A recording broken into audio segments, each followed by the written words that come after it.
Hi, everyone. Welcome to What's on My Mind with Fiona. I'm your host, Fiona Kane. Today, I'm actually going to be talking about what happens when you get in a conversation with an ideologue, a gender ideologue, and the circular way it goes. So, I lost another Facebook friend. I think I'll survive. But anyway, I'll tell you what happened just to give you the gist of it so you can see how this works.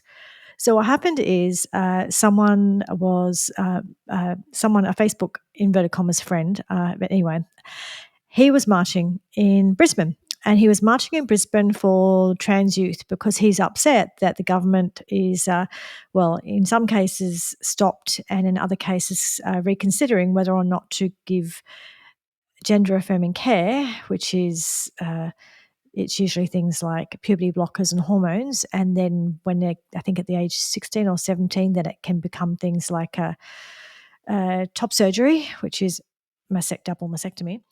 He was upset that the government stopped doing that. And so I commented that, as you know, it's a good idea that the government's not doing that, and they should have a permanent ban because, of course, when you mutilate children and chemically castrate them or physically castrate them, not a good idea, although the physical castration I don't think happens until they turn 18, but they absolutely chemically castrate them.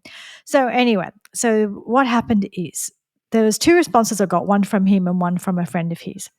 So he did one typical kind of response, which is straight away to calling you a phobe.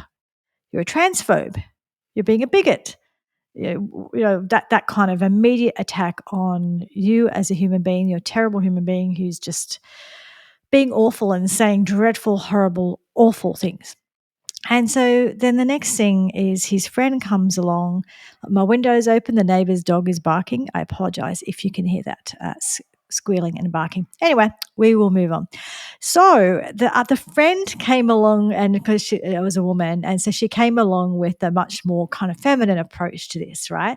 So it usually starts somewhere along the lines with, have you looked into this much? Maybe you need to educate yourself. So it's very polite. Maybe you need to educate yourself.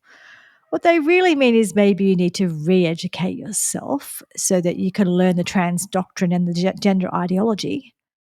And so you don't have wrong speak and wrong think. That's what they really mean. But anyway, she says, so maybe you need to do some research. I said, no, done plenty of research. I understand it, and I understand it's not good for children.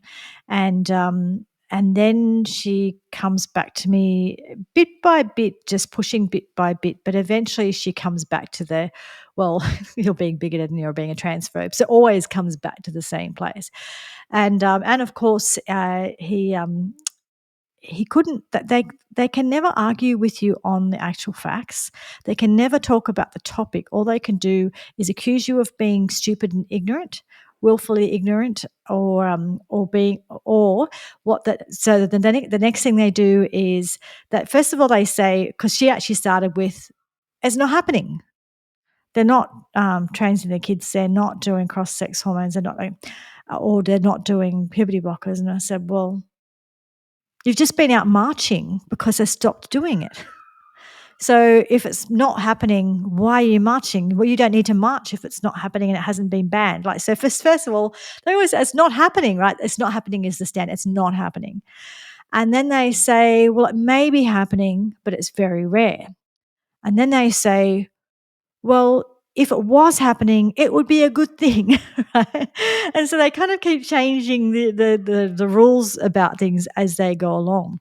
But also what they do, then they start having to call you names, because you're not willing to be re-educated. They have to start calling you names. So then it always comes down to the same thing. So you are either Rupert Murdoch trained, Fox News, Sky News, whatever, shill that is just only gets all of your information from Fox News and can't think for yourself. Some sort of right-wing bigot, same, different, but that these are the names they call you, or some sort of Hitlerian type fascist, something along those lines. So they're the names that they call you. So it's interesting how it flows from the beginning is, oh, are you sure? Maybe you need to learn a bit more, and let's just, and as soon as you do not comply, because what they want you to do is they want you to say, oh no, I haven't researched. Oh, I don't know anything about it. Oh, please tell me. And then they'll happily tell you, they'll happily re-educate you. But when you say, yeah, I have researched it, I know what it is, and it's not good, they've got no response to that because they can't respond by saying it is good and here's why, because it's not good. They can't. There's no way that you can justify why chemically castrating a child, ensuring that they potentially have no ability for enjoyment and sex, and no ability to procreate and have children for the rest of their life, and potentially end up with osteoporosis and all sorts of other health issues from having these treatments. They can't justify that, right? There's no good reason for that. So all they can do is have a go at you and try and push, like, and try and shut you up, essentially. So I was just looking on X the other day, slash X slash Twitter, previously Twitter, and someone else was talking about this as well. And we were just basically just talking about what are the things that they go through. And Michael Knowles was at one of those Jubilee events where they have the person sitting in the center. So he was the conservative in the center with all of the, I think, 25 people around him who were there to debate him. And this was on things like gender ideology, that sort of thing. And it was really interesting. And he had one person sitting in front of him, and it was quite hilarious because this person went through the stages of it's not happening, and if it is, it's good, really, really fast. So he was talking about how, I think he said it was the United Nations have released a report about women in sport, saying that and I don't know if this is all around or if this is just in the US. I think it might be all around. I'll have to double check it myself. But he was saying that 900 trophies, there's been 900 trophies gone to men in place of women, men who are basically playing in women's sports and beating the women. And I think it was 600 different people, but 900 trophies. And that's a lot, So they say, well, it's rare. It's hardly happening. I don't know why you have a problem with it. It just never happens. And it's like, and that's what this person said, oh, it doesn't happen. It's just not happening. And it's really rare. So what's the problem? And then when he said, well, it's 900, the person then said, well, they deserved it. Because, if they obviously obliged with the right hormones and they deserved it. So it goes, it's not happening. It's happening. Maybe a little bit. What's your problem? And then it's happening, but it's a good thing. So shut up. So that's the way it goes. The other one is, well, why do you care? Why do you care? And that's actually what I got from my first friend, who was my friend of 40 years, who unfriended me. And she did two things. So one was all the why do you care, why do you care, why do you care, but the other one was like, so what she was trying to do is she was trying to get me on a gotcha about sports, because I was talking about sports. And I've never been historically that interested in sports, and I'm still not that interested in sports. I'm just interested in women's rights and women's safety and rights within sports, right? But she thought she'd get me on a gotcha by saying, oh, well, you've always been so interested in sport. No, I haven't. And it's not a gotcha. Guess what? I've never been that into sport. Anyone who knows me knows that. Doesn't mean I can't have an opinion about the fact that men shouldn't be taking over women's sports. So it's like they think all these things, they think they're gotchas, and they're not gotchas. And like I said, they're never, ever willing to talk to you on the topic, on the subject matter. It's like, well, you're just some right-wing nut job. Oh, well, you're just not educated, or you're just really, really stupid, or you just need to be re-educated. Or it's, you're some sort of phobe, something, evil person that's not willing to be caring because you're unkind and uncaring. Or it's, well, why do you care? And why are you so obsessed with people's genitals? And, why do you care about sports suddenly? All of a sudden you care about sports, do you? You never did before. And then the other ones, and then it's like I said, it's like, it's not happening. But if it is, it's a good thing. And what's the other one? Okay, I'm just checking my list of all the protocol that you usually get. Why do you care so much? How does it even affect you, right?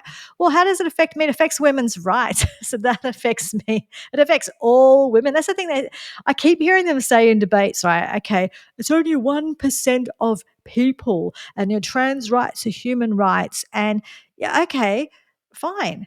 But you want to take away the rights of 50% of people so that the 1% can feel better. And if trans rights are human rights, what are women's rights?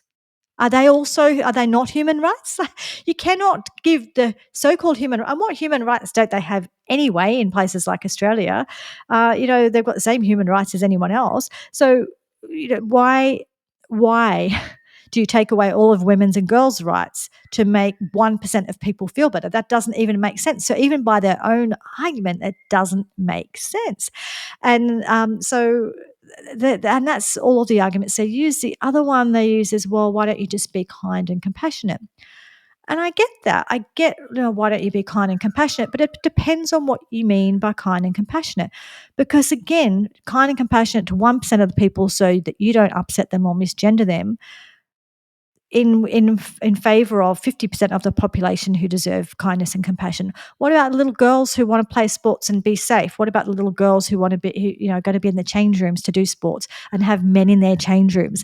What about the young women and the little girls, whatever, who want scholarships to do with sports and they're going to get it through their sports? What about the young girls who get injured on the field when there's men on their team or on the opposing team, and it's happening a lot? What about the women who just want a safe space with other women? What about the lesbian groups who want to meet without a man in their group? What about women who want to go to, who need to go to rape centres and there's a man running the place like there is in Scotland, although there was, or maybe still, I'm not sure actually, I don't think anymore, but it was.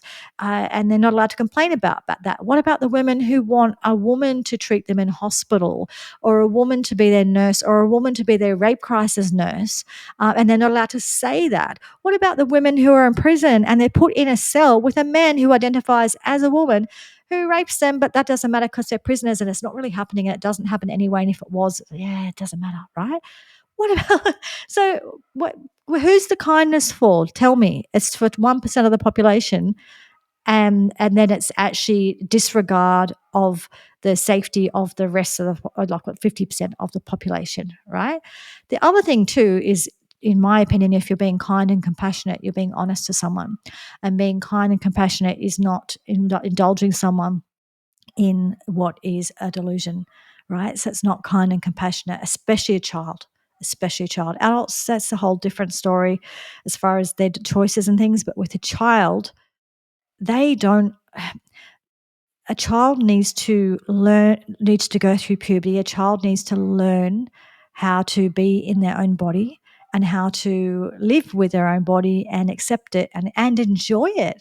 And ultimately, as they get older, get pleasure from it, right? They need to learn all of those things. Not that they want adults to teach them how to pleasure them. I'm not saying that. But I'm just saying that ultimately that's what they want in their future.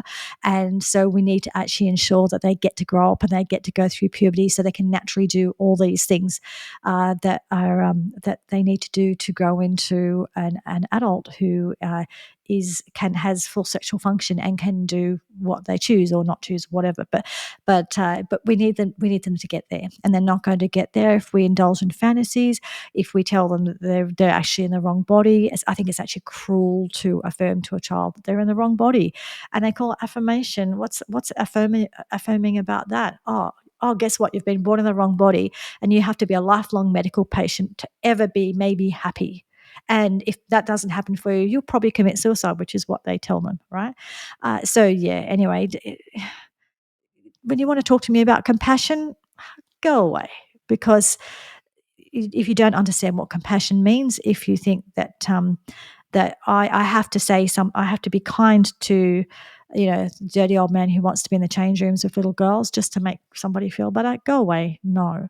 So yeah, it's quite funny. These are all, so just get used to it. If you are in this space where you're having these conversations with people, get used to the fact that they won't actually discuss the topic with you, and they can't discuss the topic, because if they do discuss the topic, then they like they can't justify it, especially when they're talking about children, right?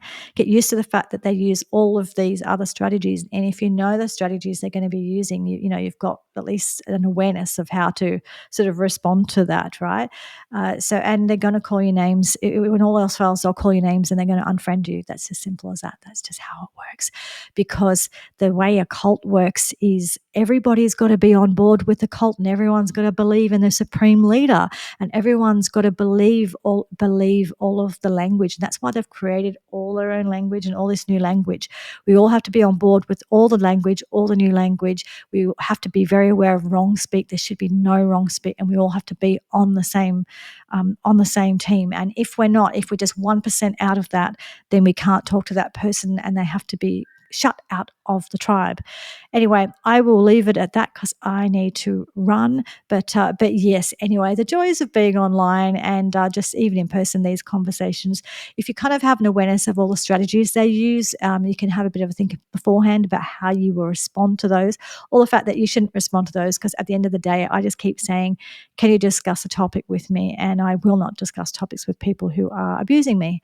So I know in a good faith discussion or go away, but they go away as soon as they realize you know what you're talking about, you understand the situation, you probably understand it better than them, and they feel unsafe then, and so they have to run away. Anyway, I've got to run. I hope you have a good week. I might be back before then actually. But anyway, I will talk to you soon. Thanks. Bye.